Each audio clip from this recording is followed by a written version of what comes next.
Magandang umaga po mga kabayan, ang inyong lingkod po, Kuyang Vlogs. At ngayong umaga po ay atin pong binalikan itong lokal na turistang destinasyon na kung saan ito po yung tinatawag na talon ng Sumilag o Sumilag Falls mga kababayan. At nandito po tayo para subukan nating akyatin yung hindi natin napuntahan noong unang bahagi ng ating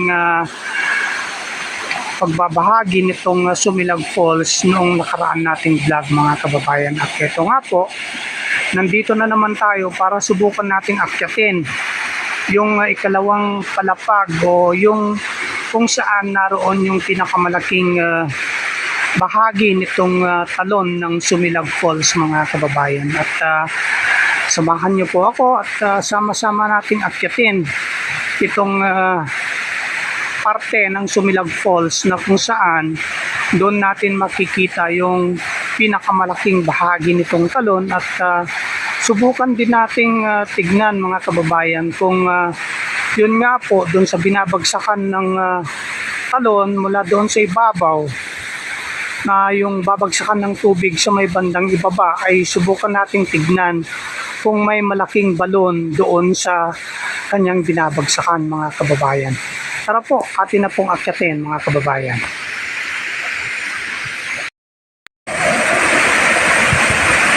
Ito nga po mga kababayan, magmula dito sa pinakababang parte nitong pinakamalaking talon nitong Sumilag Falls mga kababayan, ay ito po yung itsura mga kababayan. Napakalinaw na tubig, napaka-presko, pati po yung hangin, napaka-presko mga kababayan, presko. Talagang napakalamig ng hangin dito mga kababayan at mapaumaga man, mapatanghali o mapahapon, presko pa rin po mga kababayan. At ito na nga po yung pinakamalaking talon dito sa may Sumilag Falls mga kababayan. Ito, yan o. Yan.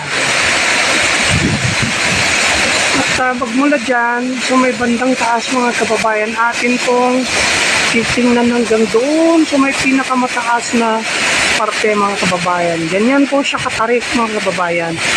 At kung pwede nga lang nating lapitan sana, magmula dito sa may ilalim hanggang doon sa taas, mas maganda sana mga kababayan. Kaya lang po, sobrang napakadulas na po. Kung pipilitin pa nating pumunta dyan, baka po tayo yung madisgrasya. Kaya dito na lang po tayo sa bandang ilalim mga kababayan. At yan nga po,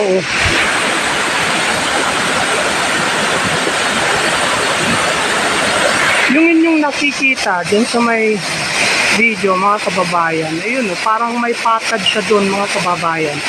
Dyan po mismo bumabagsak yung tubig po na nanggagaling doon sa taas mga kababayan. At kung ating susumahin itong elevation netong tubig magmula doon sa taas mga kababayan, yun magmula doon sa taas mismo hanggang dito sa may unang binabagsakan na yung sinasabi ko kanina na parang patad mga kababayan, halos 90 degrees po yan mga kababayan, halos 90 degrees. At saka yung mga rock formations dito mga kababayan, kitang kita po na talagang napakatibay na mga po yan, natural na bato. Ayan po mga kababayan, yan po itsura ng mga bato dito. Yan. Yan. At tulad nga po ng sinasabi ko mga kababayan, ito po yung pinakamalaking talon itong Sumilag Falls mga kababayan. At sana nga po itong mga magagandang lugar na to mga kababayan ay mapangalagaan po natin, pati po yung mga susunod na henerasyon, para po yung mga gusto pang mamasyal at mag-adventure nga dito sa mga ganitong lugar, na yung mga taong nature lover po ay kahit po pagdaan ng maraming taon ay meron pa rin silang papasyalan na mga lugar na katulad dito na natural na mga kababayan. At yun nga po, nandito po ako ngayon sa pinaka malaking talon at nandun po yung kalsada. Kitang kita po dito mga kababayan na itong Sumilag Falls, na tulad ng sinabi ko doon sa part 1 ng ating video, ay talagang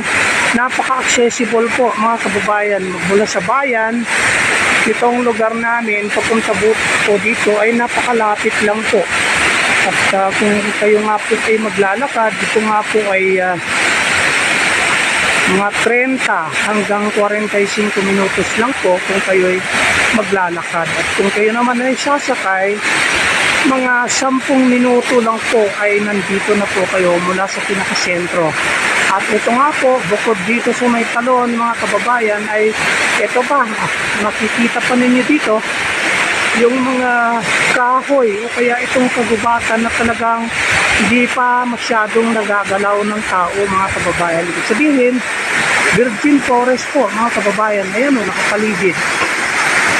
At dito nga, dito natin makikita yung talagang nature na nature mga kababayan, kalikasan mga kababayan, na talagang nagbibigay din ng napakagandang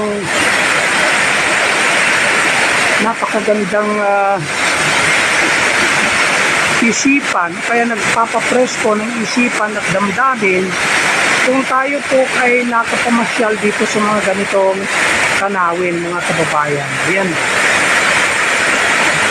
At ayan nga po mga kababayan, ito na po yung pinakamalaking talon ng Sumilag tulad ng sinasabi ko po sa inyo kanina mga kababayan.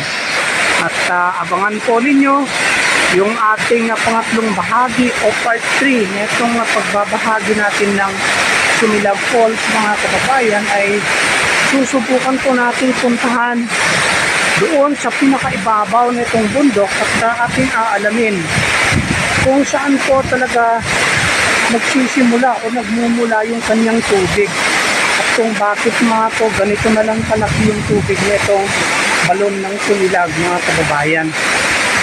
At yun nga po, medyo madulas po mga kababayan, pasensya na po. Ito na nga po mga kababayan, itong itsura ng ating Sumilag Falls mga kababayan. Yeah.